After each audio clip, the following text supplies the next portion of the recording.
Eh bien, si vous voulez bien, on va tourner ensemble dans Luc 9. On a commencé la semaine passée à regarder que Paul, euh, et je crois que c'est l'Esprit de Dieu à travers Paul, nous montre qu'il y a une abondance qui est impérative dans les Écritures, et c'est celle d'être rempli de l'Esprit. On a regardé ensemble dans Éphésiens 5, au verset 18, ça dit, « Ne vous enivrez pas de vin, soyez au contraire, quoi? Remplis de l'Esprit. Nous entretenant avec des psaumes, des hymnes et des cantiques spirituels. Donc, c'est une nécessité de bien s'entretenir. Et qu'est-ce que ça comprend de s'entretenir? Mais on a regardé, c'est pas seulement les choses qu'on fait, mais c'est vraiment notre discours également. La confession de son nom. Le confesser. Autrement dit, il est toujours présent dans notre vie. Et je crois que l'Esprit de Dieu met toujours cette emphase-là dans nos cœurs envers Jésus-Christ. De vraiment confesser son nom, de nous entretenir sur des choses qui nous approchent de Dieu. Et j'ai mentionné en terminant Luc 9 et Luc 14. Et on va regarder ça un petit peu plus d'une façon un peu plus approfondie, mais également, on va regarder ce que ça implique, hein, ce que ça préconise. Jésus, qui parlait avec ses disciples,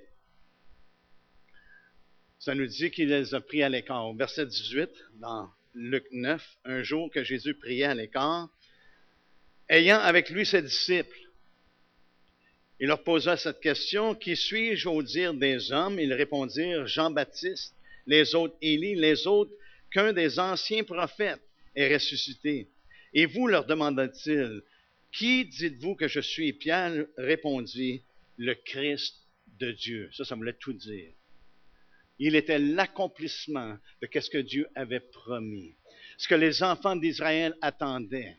Mais c'était même au-delà de ce qu'ils pensaient ou ce qu'ils s'imaginaient. Et Jésus est sur le point de leur révéler. Jésus leur recommandant sévèrement de ne le dire à personne. Ce n'était pas encore le temps. Dieu a un temps pour toutes choses. Au verset 22, ça dit, il ajoutait qu'il fallait que le Fils de l'homme souffre. Ça, c'est quelque chose qu'il n'avait pas envisagé. Que le Fils, malgré que c'était bien décrit dans Isaïe 53, mais c'est quelque chose qu'il n'avait pas enregistré.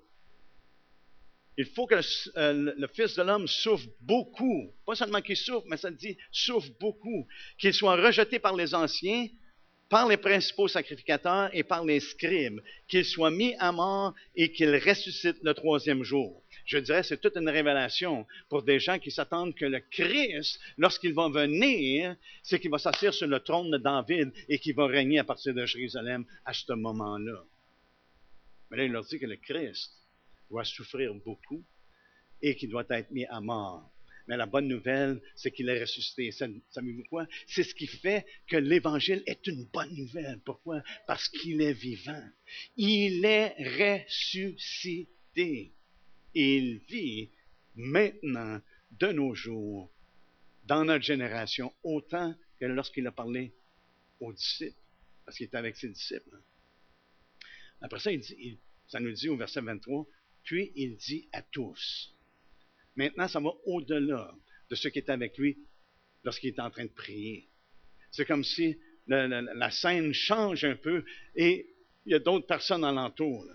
Et il dit à tous, si quelqu'un veut venir à moi. Laissez-moi vous poser une question.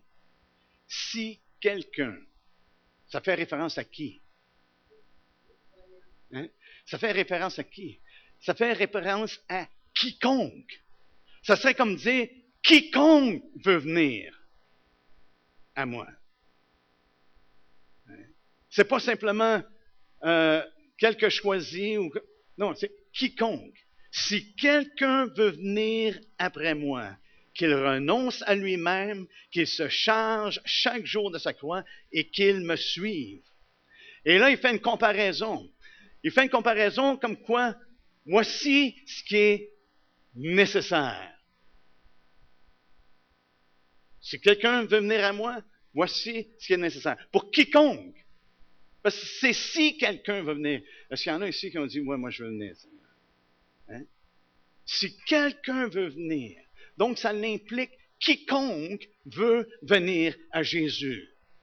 Et voyez-vous, le problème de nos jours, c'est qu'on a prêché l'Évangile sans mettre un emphase sur les choses que Jésus a mis un emphase.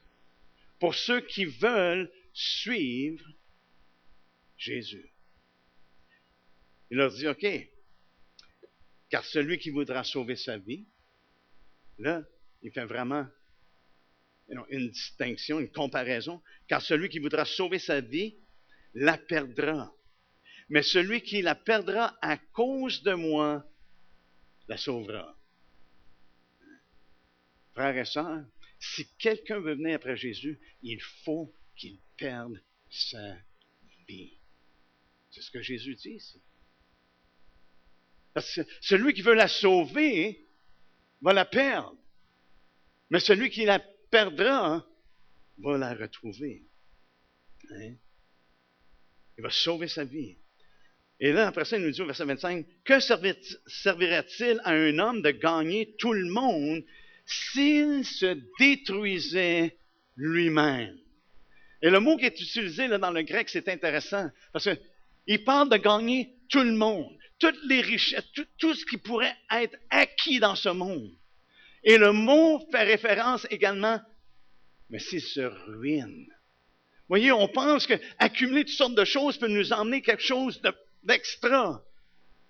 Mais Jésus dit, même si tu arrêtes tout ce que le monde a à offrir, tu te ruines. Et après ça, il dit, s'il se détruit ou s'il se ruine ou se perdait lui-même. Donc, il fait vraiment une comparaison. Et l'Évangile, frères et sœurs, elle n'a pas changé. Il n'a pas changé, excusez. L'Évangile n'a pas changé. C'est le même. Si quelqu'un veut venir à Jésus, et je crois que le Saint-Esprit est en train de faire une œuvre pour nous remplir afin que vraiment on prêche l'Évangile par le Saint-Esprit, comme Pierre nous le démontre dans son épître. C'est des hommes qui sont venus, ils ont prêché l'Évangile par le Saint-Esprit. Donc, je crois que l'Esprit de Dieu met un emphase spécifiquement afin qu'on retourne à la base de l'Évangile. On va voir ça au chapitre 14. Au chapitre 14, à partir du verset 25, encore une fois, il s'adresse maintenant à une grande foule, pas simplement un petit nombre de personnes, pas simplement à ses disciples ou à quelques-uns qui s'étaient peut-être ajoutés là, mais ici, Luc met en face, c'est une grande foule qui est présente. Hein? Et ça nous dit, une grande foule qui faisait route avec Jésus en plus. Et Jésus se retourna au verset 25 et leur dit, « Si quelqu'un vient à moi, encore une fois, si quelqu'un met une emphase, quiconque vient à moi. Si quelqu'un vient à moi sans me préférer à son père ou à sa mère, à sa femme, à ses enfants, à ses frères, à ses sœurs et même à sa propre vie, il ne peut être mon disciple. Et quiconque ne porte pas sa croix. Mais là, maintenant, il utilise ce mot-là, justement. L'Esprit a fait certain qu'on puisse réaliser là, que ça concerne chaque personne qui vient à Jésus. Quiconque. Et quiconque ne porte pas sa croix et ne me suit pas ne peut être mon disciple. Laissez-moi vous poser une question. Quel est le mandat que Jésus a donné aux apôtres lorsqu'il est parti dans Matthieu 28? Allez et faites de tout le monde des croyants. Il dit, allez et faites des disciples. Des disciples. Ainsi, il dit, tu ne peux pas être son disciple à moins que tu le suives selon ses termes. Tu renonces à toi-même. Tu prends ta croix chaque jour.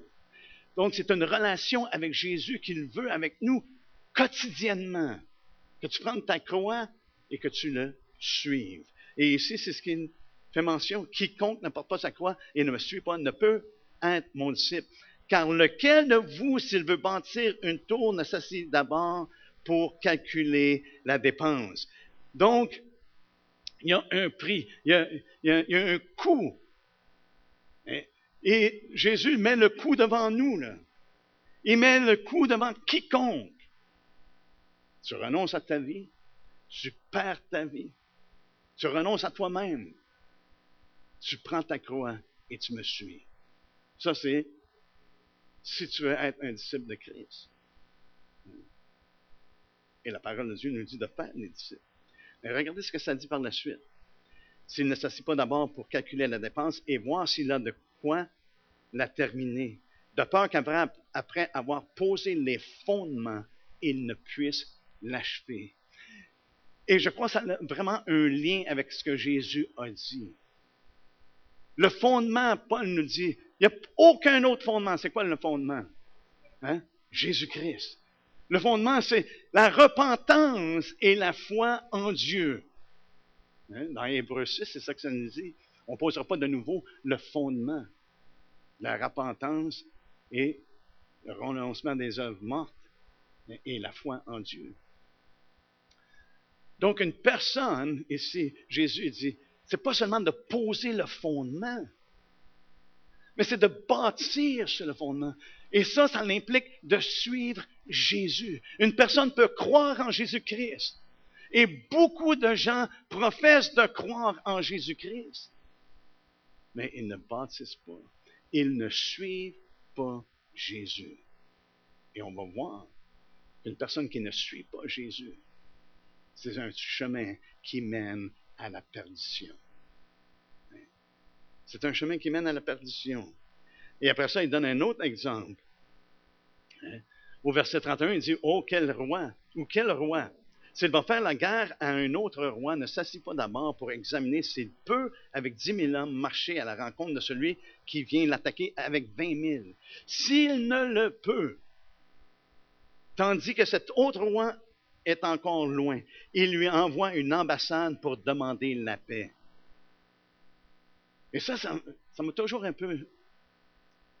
Ah, Seigneur, hein, ça fait du sens. Si j'ai juste 10 000 personnes pour aller m'attaquer avec 20 000, hein? La logique, c'est mieux, je suis mieux de m'abstenir. Mais voyez-vous, avec Dieu, qu'il y en ait 20 000, 100 000, 200 000 ou 2 millions, on a la victoire. Mais ici, je crois que c'est vraiment une analyse de la personne même. Une personne qui réalise, je ne peux pas conquérir ce roi-là avec ce que j'ai. Et il s'humilie et demande la paix. Voyez-vous, pour nous, la paix avec Dieu, frères et sœurs, tout homme a besoin de s'humilier devant Dieu.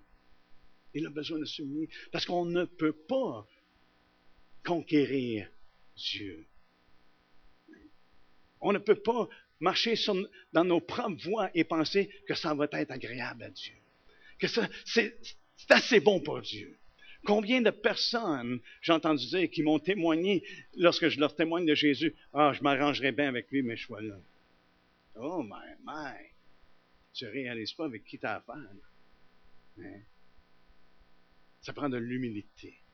Hein? On doit être en mesure de calculer le coût. Hein? Et la majorité ici l'ont fait. Et avoir l'humilité de réaliser, c'est pas par moi-même. C'est par ta grâce. On parlait de la grâce un peu. Je vous ai mentionné la grâce de Dieu, c'est par grâce, frères et sœurs.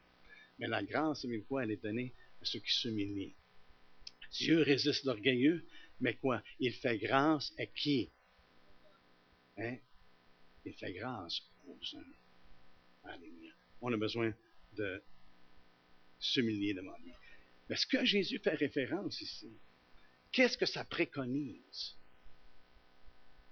Qu'est-ce que ça préconise? Qu'est-ce que ça l'implique? Frères et sœurs, ça l'implique l'obéissance. Aussi simple que ça. Ça implique l'obéissance. La chose même que Adam et Ève ont été trompés, ont été séduits, c'est à la désobéissance. Ils ont été séduits à la désobéissance. D'ignorer ce que Dieu dit. Et savez-vous quoi? Aujourd'hui, l'Évangile est souvent ignoré. Le message de l'Évangile n'est souvent pas proclamé tel que nous l'avons reçu. Et ça amène les gens à désobéir à ce que Jésus clairement nous indique dans sa parole. Et je crois qu'on doit faire vraiment attention. Si nous suivons Jésus, okay, qu'est-ce que la parole de Dieu nous dit? Allons ensemble dans Hébreux. Hébreux 5. Pour ceux qui sont plus matures dans le Seigneur, vous savez de qu'est-ce qu'on parle. Dans Hébreux 5. Pour ceux qui sont, ça fait un bout de temps qu'ils sont au Seigneur. Dans Hébreux 5,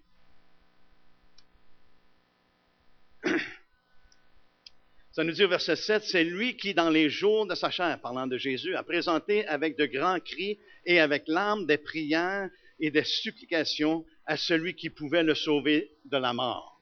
Okay? Et Dieu lui a répondu, parce que Jésus, le cri qu'il avait, c'est que c'était non pas ma volonté, mais ta volonté soit faite. Okay? Dieu a répondu au cri de Jésus. Et il a accompli la volonté de Dieu. Mais regardez ce que ça dit. Il a été exaucé à cause de sa piété. Au verset 8, il a appris, bien qu'il soit fils, l'obéissance par les choses qu'il a souffertes. Le fait que Jésus nous dit de renoncer à nous-mêmes, de prendre notre croix, et on sait que la croix fait référence de la vie de tous les jours, que ça va inclure, ça va comprendre des souffrances. Mais à travers les souffrances à laquelle nous passons, les épreuves à travers nous passons, frères et sœurs, une chose que Dieu veut qu'on apprenne, c'est l'obéissance. Malgré que ça fait mal. Voyez-vous, lorsque nos parents nous disciplinaient, lorsque j'étais plus jeune, maintenant, j'ai été parent et j'ai discipliné, mais le but, ce n'était pas le mal. Le but, c'était d'apprendre l'obéissance, d'apprendre à respecter et à obéir. C'est ça le but. Hein? Tous ceux qui sont parents, j'espère que c'est votre approche. Hein? Pour les jeunes couples, les jeunes parents, que votre but soit pour qu'ils apprennent à obéir. À obéir ce qui est bien, évidemment. Ce qui honore Dieu. Mais il a appris les choses. Bien qu'il soit fils, il a appris l'obéissance par les choses qu'il a souffert. Après avoir été, au verset 9, élevé à la perfection, il est devenu pour tous ceux qui lui obéissent. Pour tous ceux qui lui obéissent. Pour ceux qui ont compté le coup et ceux qui se sont humiliés et qui ont reçu ce que Jésus lui-même a proclamé. Si quelqu'un veut venir après moi, qu'il renonce à lui-même, obéissance. Qu'il prenne sa croix, obéissance. Qu'il me suive, obéissance. Ce n'est pas optionnel. Ce n'est pas, mais si tu veux faire ça, je comprends que ça peut être difficile, peut-être que ça ne te tentera pas. Non, Jésus ne met aucune stipulation autre que tu dois obéir. Tu dois obéir. Et ici, il est devenu l'auteur d'un salut éternel pour ceux qui lui obéissent. Beaucoup de gens proclament Jésus-Christ comme sauveur, mais qui n'y ont jamais obéi. Est-ce qu'on va entendre les paroles qu'on retrouve dans Matthieu 7? Les paroles dans Matthieu 7, même il y a des gens qui font toutes sortes de choses en son nom, qui prophétisent, qui font des miracles, qui font toutes sortes d'actes qui ont l'air de confirmer qui ont renoncé à eux autres mêmes, qui ont pris leur croix et qui suivent Jésus. Et Jésus le dit, je ne vous ai jamais connu. Je ne vous ai jamais connu. C'est une chose de faire une profession de foi. C'est une chose de marcher dans l'obéissance de la foi. Et on voit que dans les Écritures, l'obéissance n'est pas une option. Mais savez-vous quoi? De nos jours, et je fais une emphase de nos jours, parce que de plus en plus, il y a des gens qui associent l'obéissance avec le légalisme. Ils associent l'obéissance avec être sauvé par les œuvres. Est-ce que Jésus fait allusion d'être sauvé par les œuvres parce qu'il demande qu'on vienne à lui, qu'on renonce à nous-mêmes, qu'on prenne notre croix, qu'on s'humilie devant lui? Non, il ne fait aucunement. Ce qu'il fait allusion, c'est si vous venez à moi. Hein? C'est ce qu'il fait référence. Si quelqu'un veut venir à moi, il est le chemin, la vérité et la vie. On doit venir à Jésus afin qu'on puisse être en relation avec Dieu, le Père, et d'avoir le Saint-Esprit. Et c'est ce que la parole de Dieu nous dit. Regardez dans Acte 5, on a vu ça ensemble, mais je veux juste le relire parce que je ne veux pas vous penser que c'est juste mes bonnes idées. Parce que ça vient de moi, ça ne sera pas des bonnes idées. Mais la parole de Dieu est claire. Oui. Dans Acte 5, les apôtres sont défendus d'enseigner dans le nom de Jésus. Ça nous dit ça au verset 28. Ne nous avons-vous pas défendus expressément d'enseigner en ce nom-là? Et voici, vous avez rempli Jérusalem. Ils ont complètement désobéi aux autorités. Vous avez rempli Jérusalem de votre enseignement et vous voulez faire retomber sur nous le sang de cet homme. Pierre et les apôtres répondirent, il faut obéir à Dieu plutôt qu'aux hommes. Il faut obéir à Dieu. Et qu'est-ce que Dieu leur a dit? Allez, faites des disciples de toutes les nations. Enseignez-leur tout ce que je vous ai prescrit. Enseignez-leur Jésus. Qu'est-ce que Jésus prescrit? Renonce à toi-même, prends ta croix chaque jour et suis-moi. Regardez ce que ça continue de dire. Au verset 30, le Dieu de nos pères a ressuscité Jésus, que vous avez tué en le pendant au bois. Dieu l'a élevé par sa droite comme prince et sauveur pour donner à Israël la repentance et le pardon des péchés. Nous sommes témoins de ces choses, de même que le Saint-Esprit que Dieu a donné à ceux qui lui obéissent. Wow! Je ne pense pas qu'on peut dévier ou qu'on peut éviter cette conversation-là. Et je crois que c'est une atrocité de dire aux gens, oh, t'es sauvé, et qu'ils ne suivent pas Jésus-Christ, qu'ils ne sont pas venus à lui sous ses termes. Parce qu'un jour, peut-être qu'ils vont entendre, je t'ai jamais connu. Pourquoi? Parce qu'ils n'ont pas été enseignés dans les voies de Christ. Eux, les apôtres, ont enseigné. Et dans leur enseignement, lorsqu'ils ont été mis à l'épreuve, ils ont dit, il faut qu'on obéisse à Dieu plutôt qu'aux hommes. Et c'est le message de Christ qu'ils ont communiqué. Et c'est le message de Christ auquel nous voulons retourner. Je pense que c'est pas parce qu'on s'est écarté, mais on n'a pas mis un enfant, je crois, sur les choses qui sont extrêmement importantes.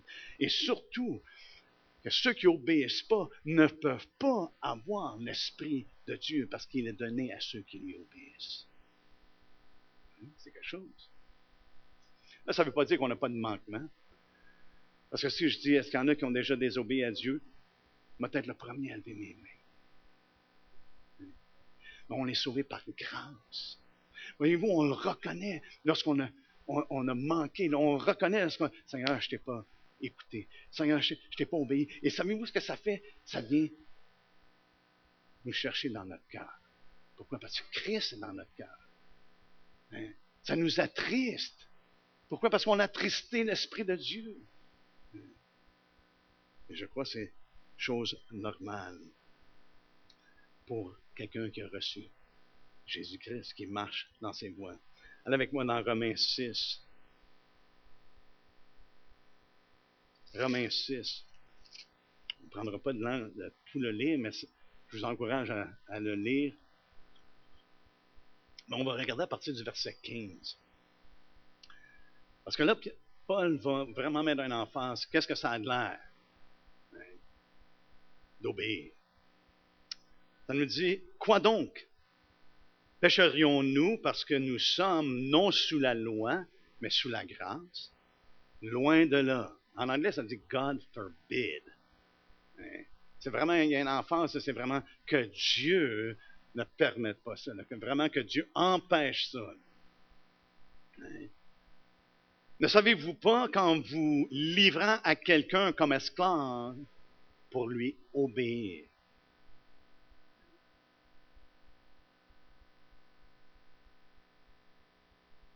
Autrement dit, ne réalisez-vous pas qu'en vous livrant à quelqu'un comme esclave pour lui obéir, vous êtes esclave de celui à qui vous obéissez.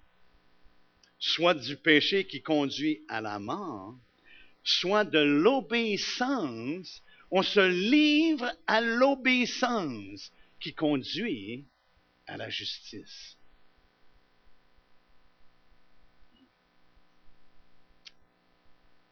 Mais grâce soit rendue à Dieu, et c'est là qu'on reconnaît, on est sauvé par grâce, de ce qu'après avoir été esclave du péché, on ne nie pas qu'on était esclave du péché. Mais il dit, regardez ce qu'il dit. Après avoir reconnu, après avoir été esclave du péché, vous avez obéi de cœur à la règle de doctrine dans laquelle vous avez été instruits. Très important. Ils ont reçu une instruction qui incluait d'obéir de cœur. C'est pas simplement d'obéir dans notre tête, mais c'est vraiment d'obéir avec notre être, notre cœur, de tout notre cœur. Et c'est dans l'Ancien Testament, on retrouve ça continuellement. Démédier de tout notre cœur, de toutes nos forces, de toutes nos pensées. Et c'est ce que, ici, ils ont été instruits. C'est la façon qu'ils ont été instruits. Et on dit, vous avez obéi de cœur. Vous avez obéi de cœur à la règle de doctrine dans laquelle vous avez été instruits. Verset 18, ayant été affranchis du péché, vous êtes devenus esclaves de la justice. Et je crois que c'est ce qui fait vraiment en sorte qu'une personne vraiment a obéi. Parce que maintenant, nous ne sommes plus esclaves du péché, mais nous sommes, quoi? Devenus esclaves de la justice. Maintenant, ce qui règne dans nos pensées, ce n'est pas ce qui vient satisfaire notre chair. Ce n'est pas les péchés du passé, ce n'est pas ça qui est dans notre tête. Maintenant, ce qui est en nous, c'est la justice de Dieu. Mais comment est-ce que cette justice-là s'obtient? Paul nous dit qu'elle s'obtient par la foi. Et on voit que l'obéissance et la foi sont liées ensemble. C'est l'obéissance de la foi. Tu ne peux pas avoir la foi et désassocier l'obéissance. Regardez au verset 19 ce qu'il dit. Je parle à la manière des hommes à cause de la faiblesse de votre chair. Là, il veut vraiment clarifier. Voici ce que je dis. Okay? Parce que il semble dans votre faiblesse, vous avez de la misère à comprendre. C'est quasiment ce qu'il dit là ici. Hein? Mais il dit, je parle à la manière des hommes à cause de la faiblesse de votre chair. De même donc que vous avez livré vos membres comme esclaves à l'impureté et à l'iniquité pour arriver à quoi? L'iniquité. Ainsi maintenant, livrez vos membres comme esclaves à la justice pour arriver à la sainteté. Ici, il est en train de décrire vraiment le processus de la sanctification de l'Esprit de Dieu dans nos vies. Maintenant, au lieu de se livrer aux choses du passé, au lieu de se livrer à nos iniquités, maintenant on se livre à la justice de Dieu, qui, en passant, s'obtient par la foi. Donc, c'est une marche de foi. Je crois que Paul met une emphase. Et la destinée de ça, on va aboutir à quoi? À la sainteté. Il y a une séparation qui fait en sorte, qui marque nos vies. à comparer de notre vie passée, à comparer de la vie de ceux qui sont dans le monde et qui rejettent Jésus-Christ. Ce n'est pas une sainteté qui est selon nos propres pensées. Ah, ça c'est, le Seigneur va aimer ça si je fais ça, mais je peux me permettre ça. Non, la sainteté, c'est Christ lui-même. Tu es saint, saint, saint. Hein? Donc, on va arriver à la sainteté. Pour arriver à cette sainteté-là, on a besoin de se livrer à la justice. Il met ça clair. Je pense que Paul met ça très clair. Car lorsque vous étiez, au verset 20, esclaves du péché, vous étiez libres à l'égard de la justice. Quels fruits portiez-vous alors des fruits dont vous rougissez aujourd'hui? Car la fin de ces choses, c'est la mort. Mais maintenant, étant affranchi du péché et devenu esclave de Dieu. Jésus dit, à moins qu'une personne perde sa vie, il ne la sauvera pas. Si une personne gagne sa vie, si une personne veut tenir à ces choses, il va la perdre. Mais s'il perd sa vie, il va la retrouver, il la sauvera. Et ici, il dit, vous êtes devenus esclaves de Dieu. Nous sommes sa possession. Et hier, à la rencontre des hommes, on a parlé justement d'être possédés de l'Esprit de Dieu. Vous savez quoi? Il nous possède. On lui appartient. Hein?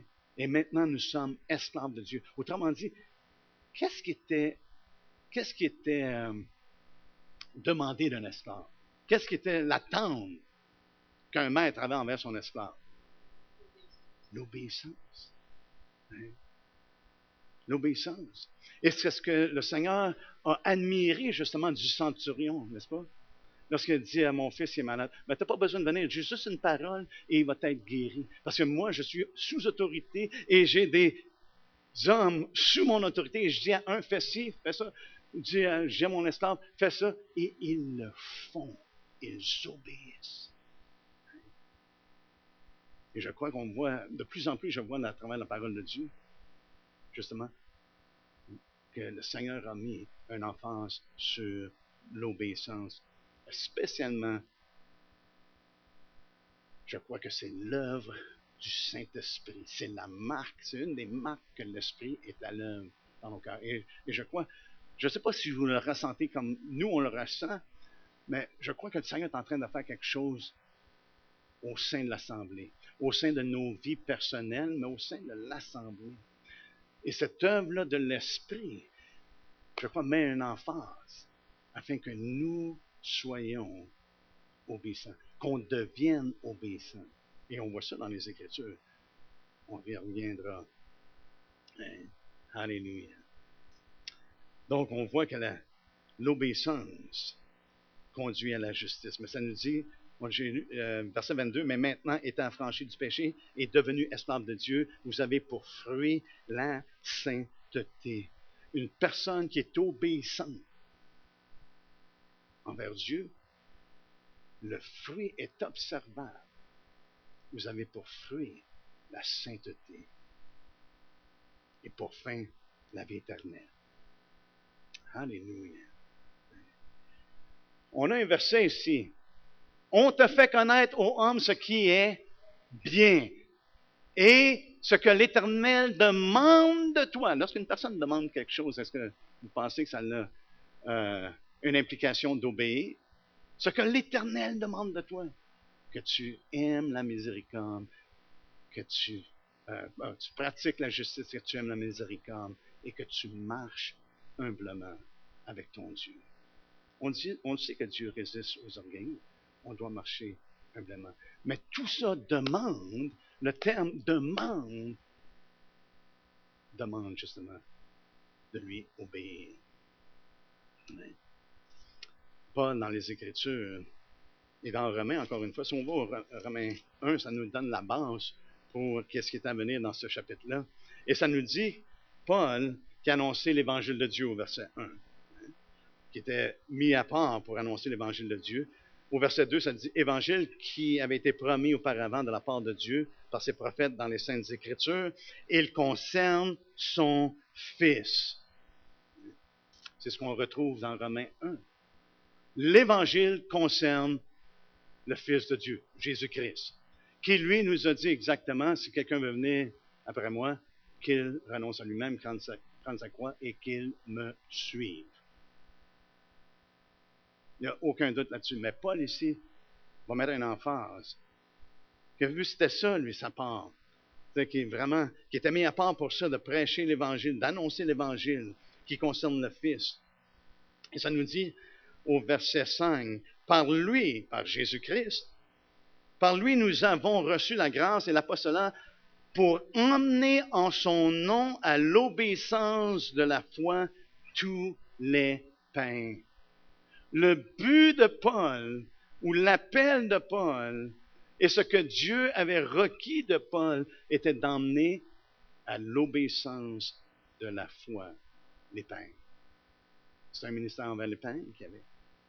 Et c'est ce qu'il a fait. Il a annoncé l'Évangile, soyez réconciliés avec Dieu. C'était son message. Dieu est en Christ, réconciliant le monde avec lui-même. Soyez réconciliés avec Dieu. C'est ce qu'il dit. Mais dans cette affirmation-là, dans cette annonce-là, dans cette prédication-là, c'était pour les emmener à l'obéissance de la foi.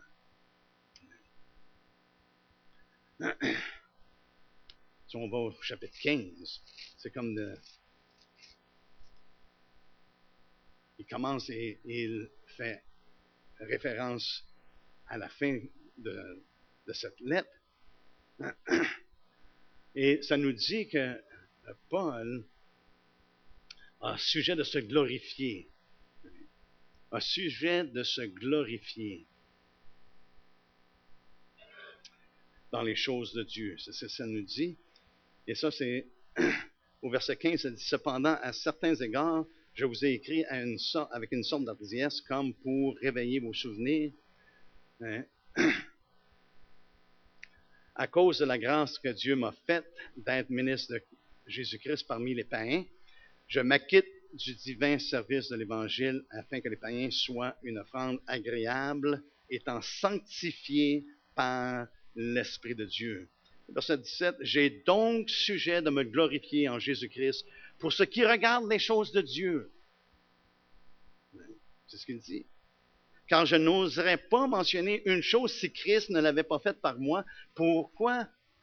Pour emmener les païens à l'obéissance.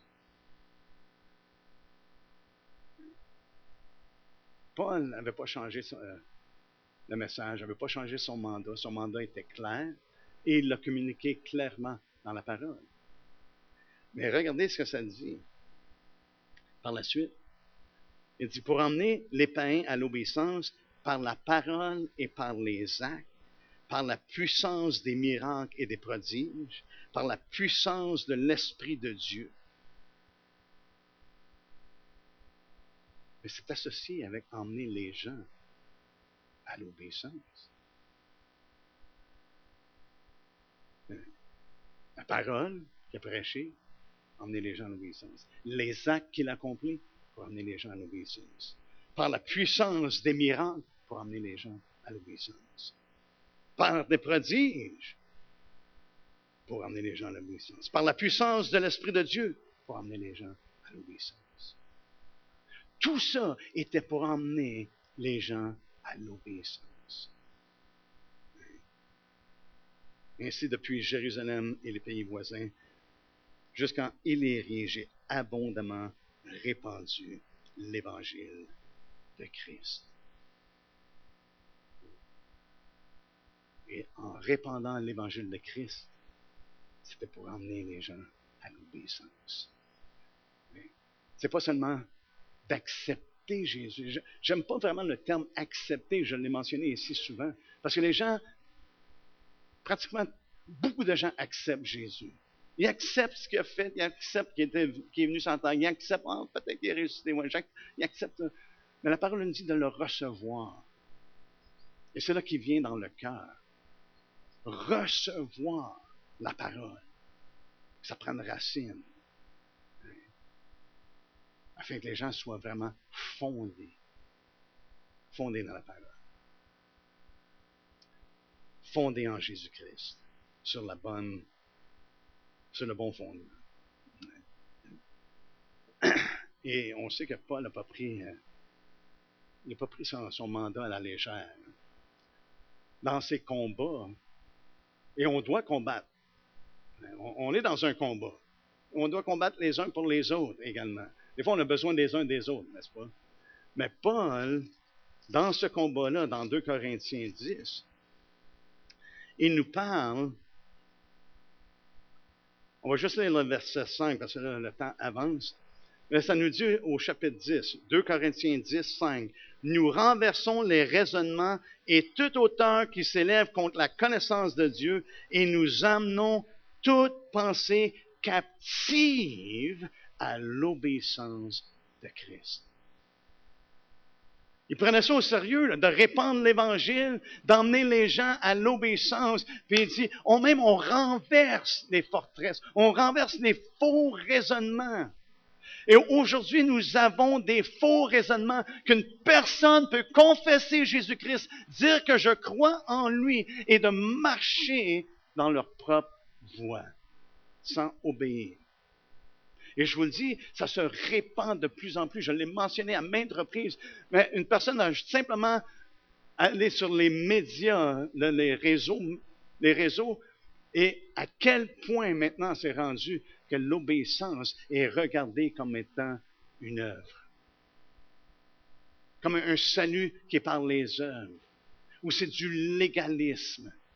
Et pourtant, lorsqu'on prend le temps d'examiner la parole de Dieu, lorsqu'on prend le temps de la lire, et vraiment, si nous la recevons comme les Thessaloniciens l'ont fait, comme étant réellement ce qu'elle est, la parole de Dieu, frères et sœurs, on ne peut pas échapper de dire, OK Seigneur, il faut que je me livre à toi. Tu m'appelles à me livrer à toi, à te suivre de tout mon cœur.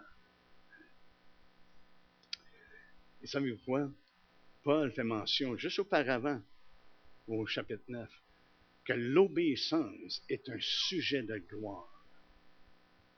Pas pour nous, mais pour ceux qui témoignent notre obéissance.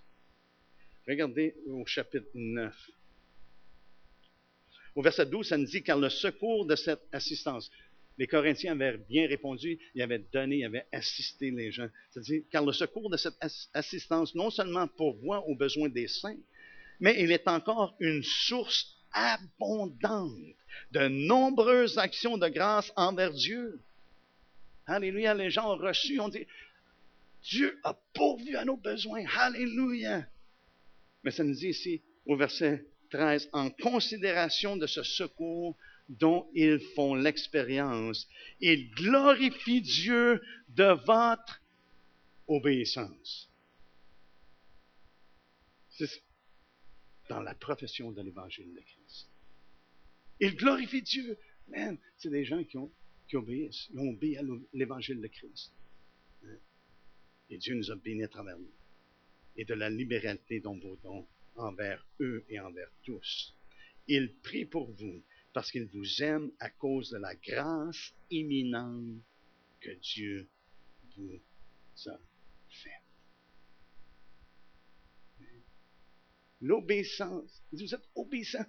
Ils peuvent voir l'imminence de la grâce de Dieu dans votre vie. Et ça glorifie son nom. Verset 15. Grâce soit rendue à Dieu pour son don merveilleux. Amen. Amen. Alléluia.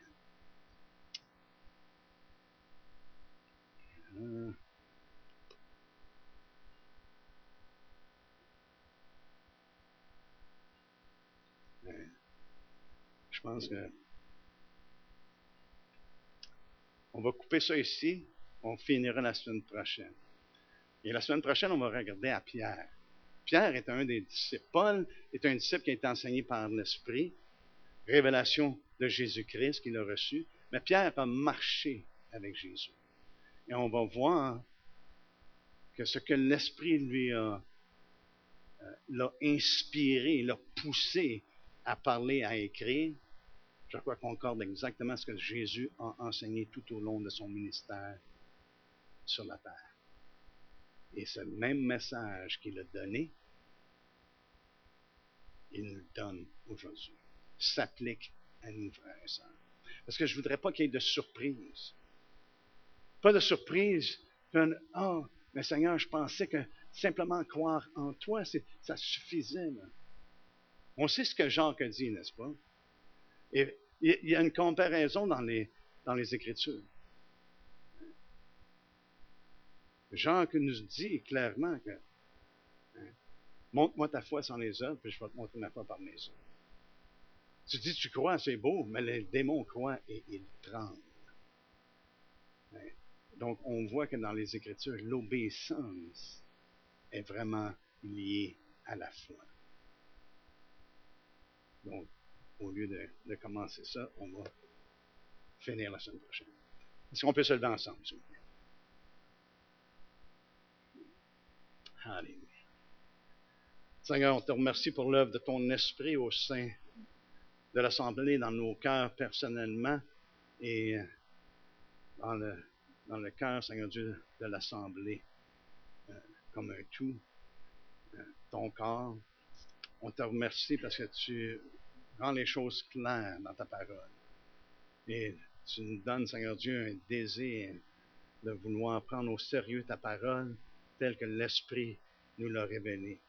Pas qu'on soit, Seigneur Dieu, reconnus comme simplement des personnes zélées, mais des personnes qui t'aiment. Des personnes, Seigneur Dieu, qui veulent te suivre dans le quotidien. Des personnes qui veulent t'honorer. Seigneur, on te remercie. L'œuvre que tu as débutée comme José lu, Seigneur, dans Philippiens 1, on sait que tu vas l'accomplir parfaitement. Et on te remercie. Continue ton œuvre. On te le demande en ton nom. Amen.